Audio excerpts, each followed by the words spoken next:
he found a sheet of paper, and on the sheet of paper it was the 23rd of January, and it said Crows final list of 42 players, and on that list, my name wasn't on it. Deep inside each footy club is the story of how it came to be.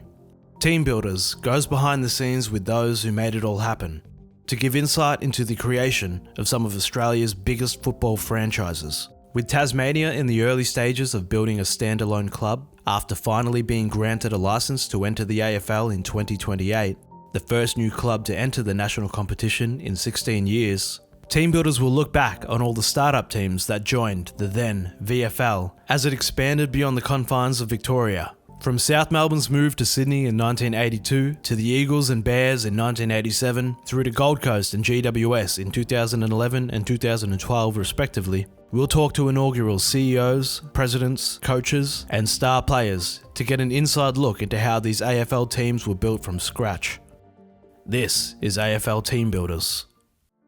Welcome to AFL Team Builders. In this episode, we explore the formation of the Adelaide Football Club, which sprung to life amid a hotbed of South Australian footy politics in 1991. And considering the intensity of the Adelaide-Port Adelaide rivalry, it's incredibly ironic the Crows' entry to the AFL came after a bullheaded own goal from the Power. It was mid-1990 and the AFL was looking to expand its national footprint once again after the move of South Melbourne to Sydney in 1982 and the launch of West Coast and Brisbane in 87. South Australia was the natural next cab off the rank, but there was a stumbling block. The South Australian National Football League, or the SANFL, and its clubs had unanimously agreed to not to enter a club from the state into the AFL until 1993.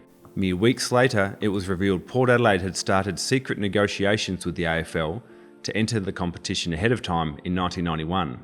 Port's desperation to join the AFL ended up fast-tracking the formation of the Crows, because only a month or so after collectively deciding not to push forward with any AFL plans, the SANFL officially launched a submission for their own composite AFL team.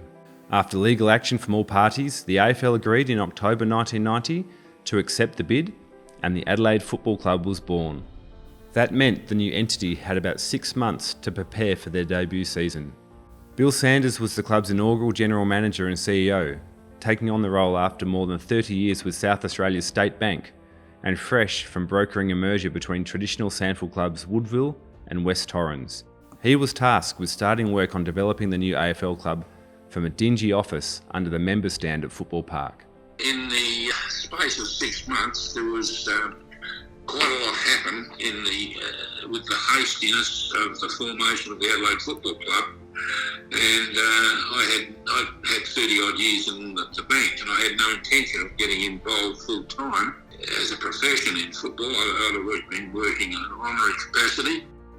I received a phone call suggesting I should apply for this job, which I was quite reticent to do. And in fact, at my first interview, I was followed the interview by the chairman of the interviewing panel, Mr. Bashir, who said to me that interview was awful, with a couple of expletives in there. We would like you to come back again tomorrow for another interview. So I came home and I said to my wife, look, I think they want me for this job. So I went in the next day and had an interview, and then ultimately was appointed for the position. And I had to resign then from the bank after 30 odd years, which was a bit sad for me, but at the same time it sort of put me into the exciting role of assisting with a number of people in setting up the Adelaide Footy Club. Another task for Sanders was settling on the club colours, nickname and song, all integral elements to this quirky sport of Australian rules football. The colours were obvious enough. As the club was effectively at that time a de facto state team, South Australia's state colours of red, blue and gold would suffice. But the nickname and song took longer to settle on, as Sanders recalls. We were throwing around several names. There was the Sharks, there was the Lakers, because we were at Wet Lakes. But certainly the Sharks were because of the seaside and down that western side and the beach, and so forth, and the Lakers were West Lake. But ultimately we came back to, because pretty much the colours, we thought we should adopt the state colours. That what we finally landed on. We did look at several other designs and colours, but nothing seemed to sort of hit the mark until we produced the red, blue and gold of the state team, and then we thought Crowities, the Crows, and so it started to fall into place. That was pretty much how it landed. A lot of those names that were under copyright, and Lakers, for example, and Dolphins and other names, and we had to work closely with the AFL as well to get their approval and all of that. That took a bit of negotiation. Club song on the list of priorities was right down the bottom. I mean, when you're putting together a team like that, the club song wasn't sort of high on the list of priorities. We felt that would happen. But Toyota were good. They initiated a song, "Oh Here We Go" theme, and that was sort of adopted. And I felt after a short period of time that in the event of the club losing Toyota as a major sponsor, and I might say that they still continue to be the major sponsor. It's quite an amazing effort and a continuance of a major sponsor. I think it's probably the longest in the AFL. But if they were to ever leave and we were stuck with this "Here We Go" song, more a commercial jingle rather than what I felt was a typical club song. So the board said, "Look, we'll give you the charter to organise a club song," and I went away looking for strong, what I call marching type music beds that would may be appropriate and give you some sort of strength and the like. And I found the Marines hymn that we got now as a possible option, and contacted the Marines headquarters in Washington DC, got their approval, and also given that it was out of copyright in public domain, we could also use it. So we used the music bed. I jotted down some lines on a whiteboard one afternoon, and we had the song. It didn't have a lot of money, so we were always doing things on the cheap. And I remember going to the SA Police Force, it was very easy to play the Marine theme. So we organised the police band to play that song. So I got a couple of guys, half a dozen male singers to sing the words. And we put half a dozen of our players in front of it, and we televised, I suppose, put down on TV half a dozen players. Mark Bickley, I think, was in it. Tony Hall, Mark Rashudo, a few others, just lip-syncing the song. So that's how it developed. And there's been a couple of adaptations to it still, but it did get some criticism along the way. And I remember saying, look, we win a premiership, you forget all about that, and the song will be edited as a part of the Crows' psyche, and if you like, and folklore, and that's what happened.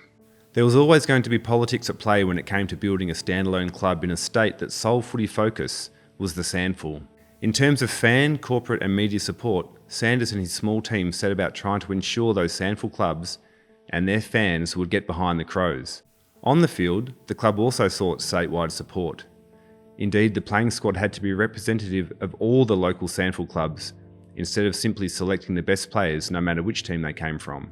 Future two-time premiership captain Mark Bickley was a beneficiary of this mandate. Bickley had only just started making a name for himself after 2 years at South Adelaide, and was one of the 70-odd hopefuls who trialled for the Adelaide Football Club during their first AFL pre-season. As the first summer unfolded, some players were retained, but many were cut, like a reality TV show before reality TV was even a thing.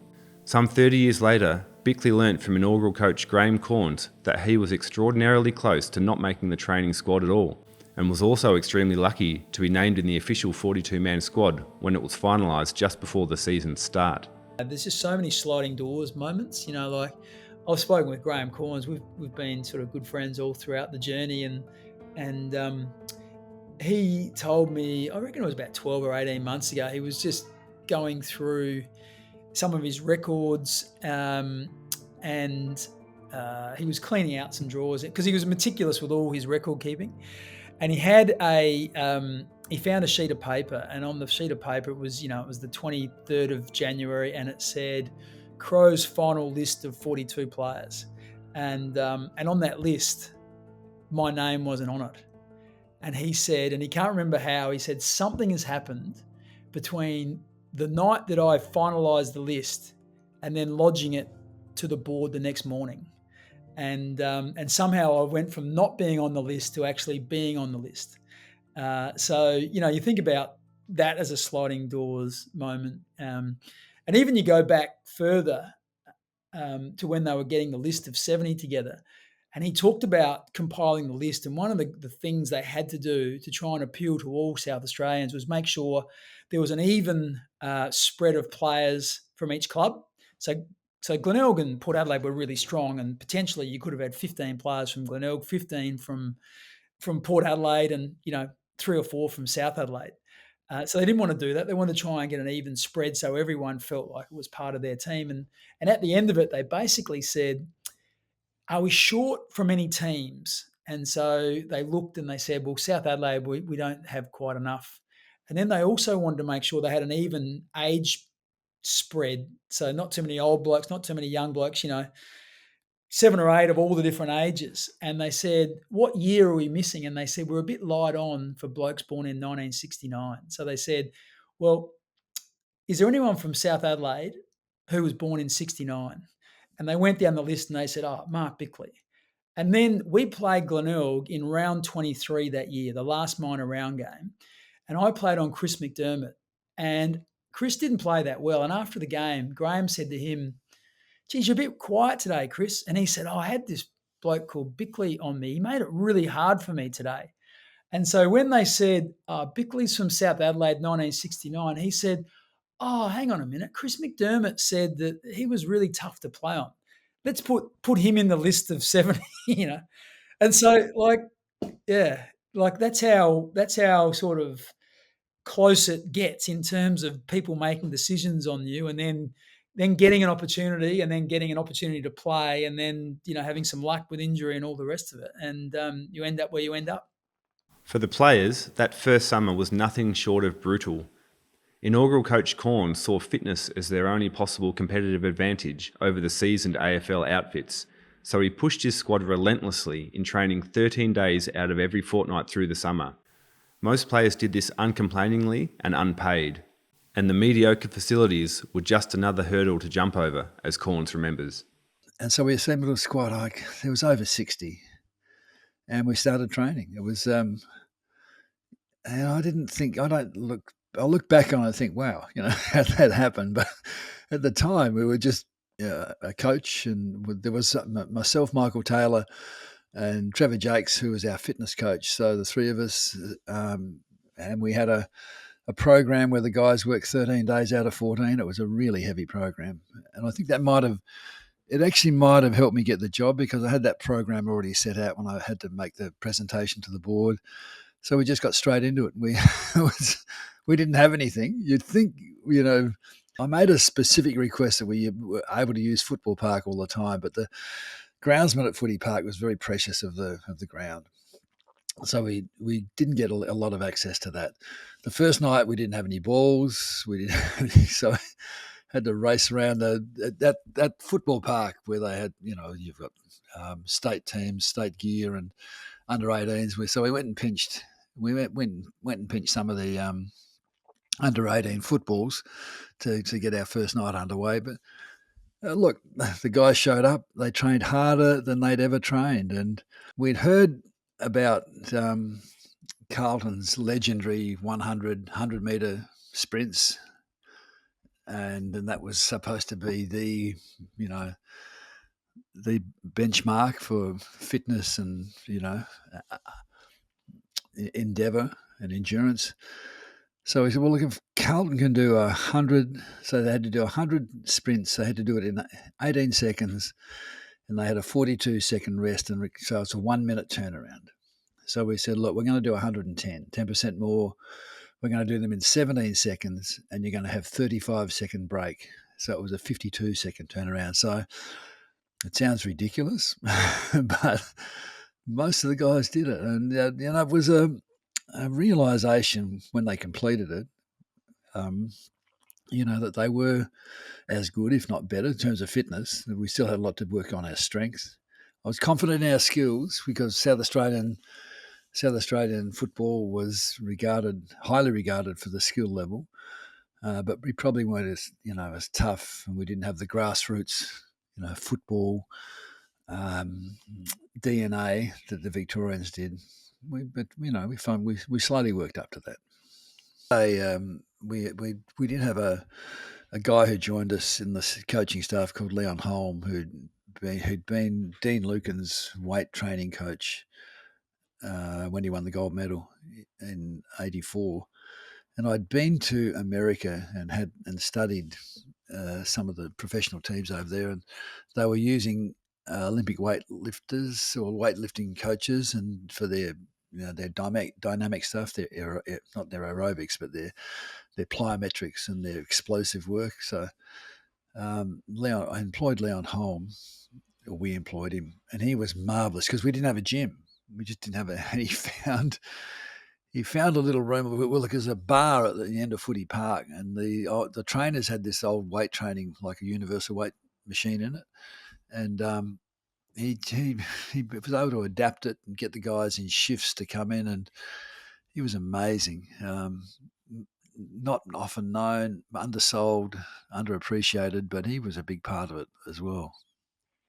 And it was a small bar. The umpires had put those old universal weight machines. We didn't have any gear. So slowly, Leon, he was able to use that. He got dumbbells. He got weight train, like the weightlifting gear with the weights on it. But it wasn't big enough. He had to put them in shifts. And so by the end of the year, we found a space where was a makeshift gym. So for the first 3 years, we had 3 different gyms. So by the time I left, it was a satisfactory gym. Absolutely nothing like they've got. But he had the weights and the bells, but he was such an enthusiastic guy. You'll have to ask Chris McDermott about it, because some of the senior guys had never been subjected to that sort of regimen at all. So there's a bit of resentment there. And someone like Tony Modra, he came along a couple of years later, but who was naturally strong. We had guys who'd been working all summer in the gym pushing weights to get their weights up, and Mods would just walk in and just go bang, bang, bang. So, but slowly the professionalism started to take shape. Another key part of Corn's early role was recruitment. While the state's brightest talents were slogging it out in the South Australian heat, the club needed quality senior AFL experience. Corns, alongside SA football identities Bob Hammond, Neil Curley and Murray Tippett, tried to get in the ear of South Australian players already representing rival AFL clubs. This was a much tougher task than most would have assumed.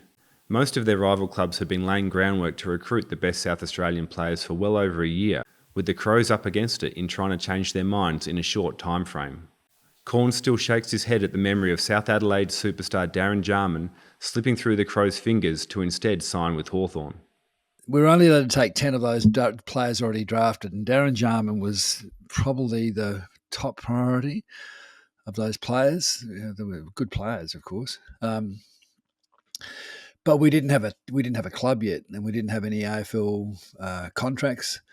But there had been 3 guys who'd been appointed by the SANFL to actually try and sign these 10 players on a heads of agreement. And that was Neil Curley, Bob Hammond, and a guy called Murray Tippett, who was one of the administrators at the SANFL, really nice guy. So these 3, the 2 Curls and Bob Hammond, legends, as you probably understand. So they proceeded to get the signatures of those 10 who were remaining, and they actually signed Darren Jarman. They got Darren Jarman to sign a heads of agreement. And so that was the 10th. He was the 10th one, which means that Richard Champion was number 11. So they signed Darren Jarman as their 10th player. So they had to say to Richard, I'm sorry, we've signed Darren. We can't take you. So he immediately went to Brisbane. So he missed out on him as well. But in the meantime, Hawthorn swept into town and was able to convince Darren Jarman that he didn't have to honour any heads of agreement with the Crows. There was no contract. There was no AFL contract. So they ripped up that agreement, and I think there was even a signing on fee that they had to give back, or that he'd received, they gave back. He'd already received benefits from the Player Retention Fund, which had been in vogue in SA. That's another story. But anyway, so they took Darren Jarman out of town. We never got him back. and Richard Champion. So we only ended up with 9 of those 10 players. So Neil Curley never forgave Darren because, they shook hands on it, signed the heads of agreement. But he's such a nice guy, Darren Jarman. I think he was just, he's just swept up by I guess the passion and the pressure of Hawthorn. He had a couple of good years at Hawthorn. Crows got him back, unfortunately after I'd left, but it was so that was part of the assembling of the team. As Adelaide's debut season crept closer, the buzz around the state intensified, although there was still scepticism. Some key SA football figures predicted the new club would lose the Sandful, which owned the licence, millions of dollars. Then came a trial game against Essendon which made everybody take notice. On February 1, a full house rocked Football Park, later named Amy Stadium, and dispelled any doubts the Crows would be the biggest show in town, and it helped that the Crows jumped out of the blocks to win by 27 points. Then it was on to the real stuff, the AFL Premiership season, starting with a home clash against perennial powerhouse Hawthorn, who had won 3 of the past 5 AFL Grand Finals. The fit, hungry and passionate Crows weren't daunted by the assignment, and what transpired was a fairy tale debut, with Adelaide dismantling the Hawks to the tune of 86 points. It's a great night for South Australian football, and certainly the crowd will carry the 20 players in the Crows jumpers as we watch the brothers Jarman in the picture there, and I think it will be a great game that we'll see tonight. Bickley recalls the trial clash against Essendon and the round 1 defeat of Hawthorn as the moment the penny dropped for all.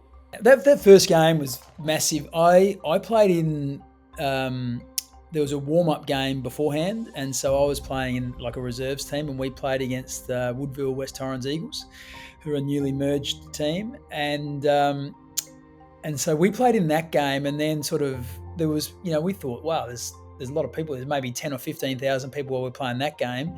And then we went in, had a shower and came out. And when we came out, it was like full. I remember back then when the game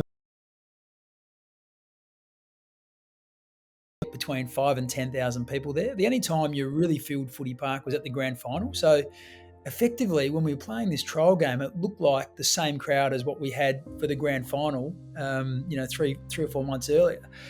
So that was like, wow, this is going to be big. And then I can remember watching, I was in the crowd for the first game against Hawthorn, and that's when it just went up another level in terms of and because, we weren't expected to win and we didn't know how we were going to go as players, we probably thought we were going to get fairly solidly beaten.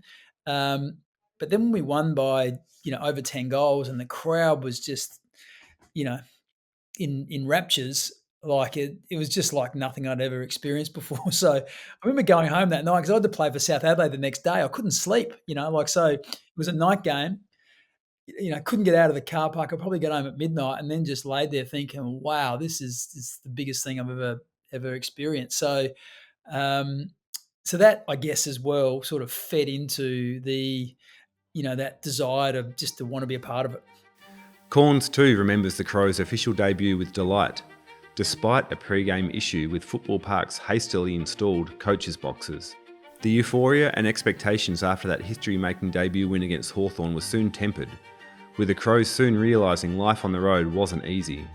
Most Crows players hadn't experienced playing at hostile Victorian venues such as Victoria Park, Moorabbin and Windy Hill before, while air travel was still another first-time hurdle to jump. For the most part, Corns looks back at the club's debut season with pride, but Adelaide's inconsistency on the road still grates, not that Victorian clubs made life easy for the new boys from across the border.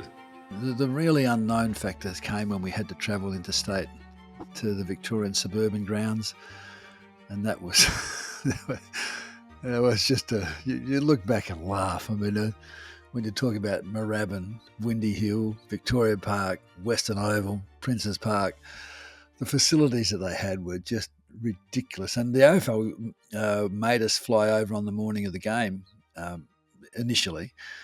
And when we played at Moorabbin, if the plane was late, you had to get through town. And we're sharing the same dressing room as the Fitzroy Reserves. We got to Windy Hill to play Essendon. I don't know what game it was. It would have been 4th or 5th game in. And it was Mark Bickley's first game. I remember that. And Neil Curley, he's a legend, Neil Curley. If you think Neil Curley, think Darryl Baldock, think Ron Barassi, think Ted Whitten, that ilk, if you know what I mean. He was our team manager. He wanted to be coach because he had that, and he would have been good.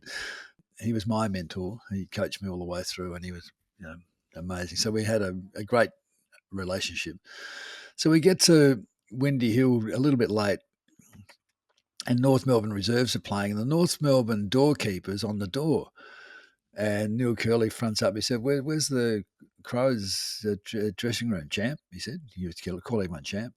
He said, the guy said, well, it's this one, but you can't come in yet because the North Melbourne reserves are using it. He said, well, this explosive, volcanic, tempestuous personality that Curley was, he just pushed the guy aside. So when we went into the room, it's completely taken over by the North Melbourne Reserve. So he's got Neil Curley's got all the room staff who we had with him and all the get LE gear and their bags and just threw it in a corner. It was a bit of an eye opener. That was the learning part, having to go and play at those suburban grounds. I'm not envious, but I look back and think, well, it's a little bit different. The Moorabbin game, we got there and we had to share it with the Fitzroy Reserves, but they were on the ground still. There was no drama. We had a sort of allocated space. So there was no coach's room as such. So pre-match address, I've got the boys in a bit of a huddle to give them the last message. And I look up and there's Robert Shaw was the coach of Fitzroy Seniors. Robert Shaw's just leaning against one of the lockers, preparing to listen and take it all in. I said, oh my gosh. Didn't help. We got smashed by about 20 goals. Tony Lockett kicked 12. Nicky Winmar starred. They were hard games. We'd had some, we beat Hawthorn. We'd had some really good wins. We finished the season on a high, beating North Melbourne. We beat Carlton at Princes Park. I mean, it was tough. We didn't have a great record away from home, but although we didn't lose in Brisbane and we didn't lose in Sydney, West Coast smashed us in WA. So we won 10 games, and I wasn't satisfied, but it was acceptable. It was a pass mark, put it that way. You asked me what was the most difficult thing. The most difficult thing was having to play away from home and have success on those Victorian suburban grounds. I did it when we actually tried to analyse it. There's about 15 or 16 different factors, and the ground is different. The turf is different. It was much longer turf. I tried to get our groundskeeper to, at least on our training ground, to grow the turf longer. And often it was, more sodden. The travel factor is significant. Just the atmosphere in the plane, that sort of thing. The hotel rooms are different. Your different beds, the food's different. So if you added all that up, there was lots of different reasons. We'd get early morning, like the hotel, there'd be smashing and bashing and crashing in the back lane as they collected the rubbish out the back. But you have to come to the realisation that regardless of all those things, you just have to get on with it, and there can be no excuses. The good teams do it regardless. Inconsistency certainly blighted the Crows' debut season, but in the end, 10 wins from 22 games and finishing 9th was widely seen as a solid achievement. They finished 9th again the following season, and then, in 1993, had one foot in the door of a maiden grand final appearance when they led Kevin Sheedy's Baby Bombers by 42 points in the preliminary final before being stunningly overrun. Then, in 1997-98, they claimed football's holy grail in consecutive seasons. Wins built off the back of the work done by those tasked with establishing the club in just a few months, only a few years earlier in the summer of 1990-91.